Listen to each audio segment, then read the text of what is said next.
सभी राम भक्तों को सादर जय श्री राम। बंधुओं एवं भगिनियों, श्री राम अयोध्या जी अपनी जन्मस्थली वापस आ गए हैं, यह सत्य है।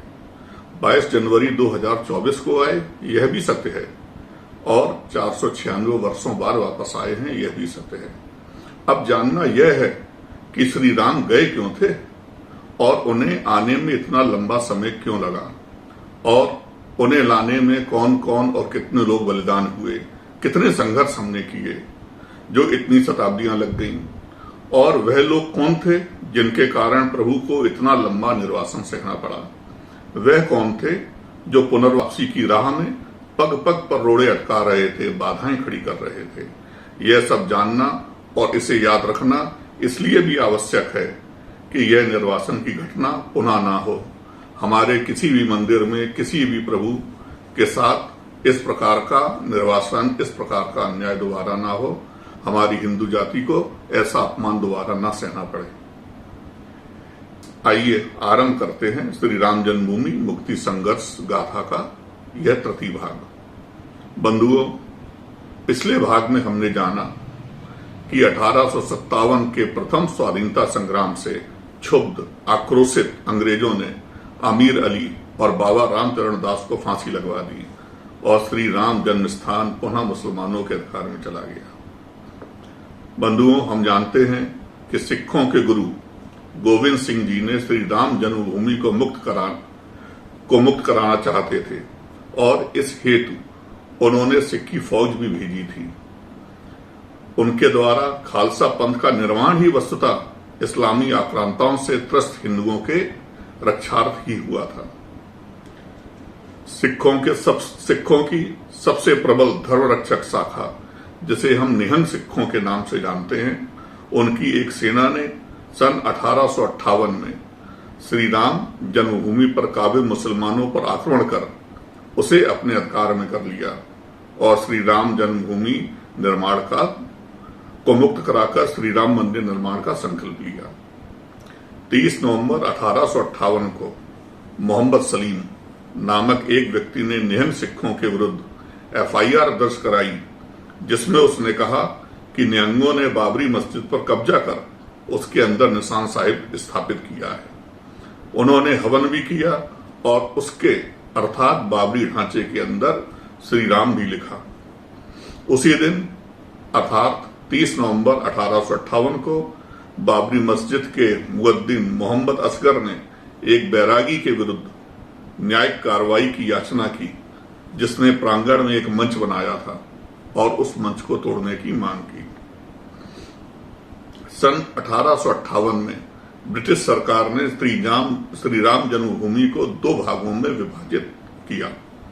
एक भाग बाबरी ढांचे का तथा दूसरा भाग राम चबूतरा, सीता की रसोई तथा मंदिर के चारों ओर की जमीन का संपूर्ण भाग हिंदुओं को सौंपा गया। हिंदुओं ने दूसरे भाग में पूजा, भजन, कीर्तन आरंभ किया तथा उसे अनवरत जारी रखा। सन 1877 में अंग्रेजों ने मुसलमानों को ढांचे में जाने के लिए दूसरा मार्ग दे दिया।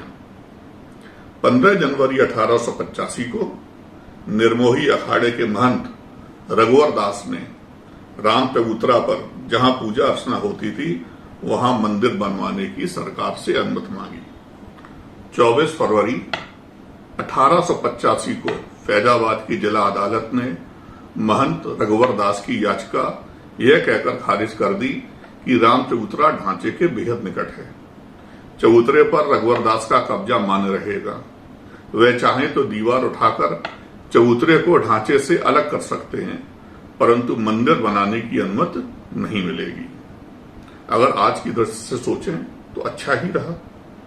यदि तब राम चबूतरे पर मंदिर बन जाता तो हिंदू समाज वास्तविक जन्म स्थान पर मंदिर बनवाने की मांग नहीं करता, ना ही बाबरी ढांचा ध्वस्त होता, ना ही 22 जनवरी 2024 का वह स्वर्ण दिवस आता, ना ही काशी विश्वनाथ तथा श्रीकृष्ण जन्म प्राप्ति की राह पुनः सुगम होती। अब आगे 17 मार्च 1886 को महंत रघुवर दास की पुनर्विचार याचिका पर सुनवाई करते हुए जिला जज फैजाबाद कर्नल कैवियर ने माना कि ढांचा हिंदुओं के पवित्र स्थान पर बना हुआ है। हिंदुओं के साथ बहुत ही बुरा हुआ, पर अब बहुत देर हो चुकी है। 356 वर्ष पुरानी गलती को अब सुधारना उचित नहीं है। 20-21 नवंबर 1912 बकरीद के अवसर पर अयोध्या में गोहत्या के विरुद्ध पहला दंगा हुआ। 1906 से अयोध्या जी में म्युनिसिपल कानून के अंतर्गत गौहत्या पर प्रतिबंध था। 1912 के बाद आसपास के क्षेत्रों में हिंदू समाज, गौरक्षक और साधु समाज का गौहत्या को लेकर मुस्लिमों व अंग्रेजों से संघर्ष चलता रहा। 1934 में गौहत्या को लेकर हुए भीषण दंगे के बाद हिंदुओं ने साधु समाज के साथ मिलकर जन्म स्थान पर अधिकार कर लिया।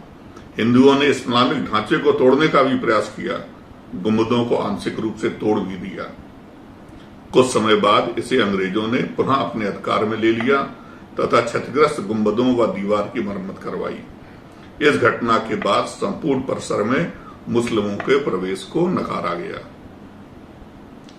1936 में इस बात की कमिश्नरी जांच कराई गई कि क्या इस्लामिक ढांचा बाबर ने बनवाया था। 20 फरवरी 1944 को आधिकारिक गजट में कमिश्नरी जांच की रिपोर्ट प्रकाशित हुई, जिसमें माना गया कि इस्लामिक ढांचा बाबर ने ही बनवाया था। 15 अगस्त 1947 को भारत स्वतंत्र हुआ, यह हम सब जानते हैं। तथापि अयोध्या जी का प्रश्न ही बना रहा।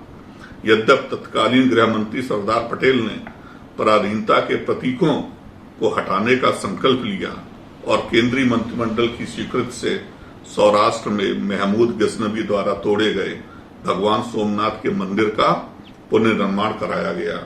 इसका उद्घाटन तत्कालीन राष्ट्रपति डॉक्टर राजेंद्र प्रसाद जी ने किया था।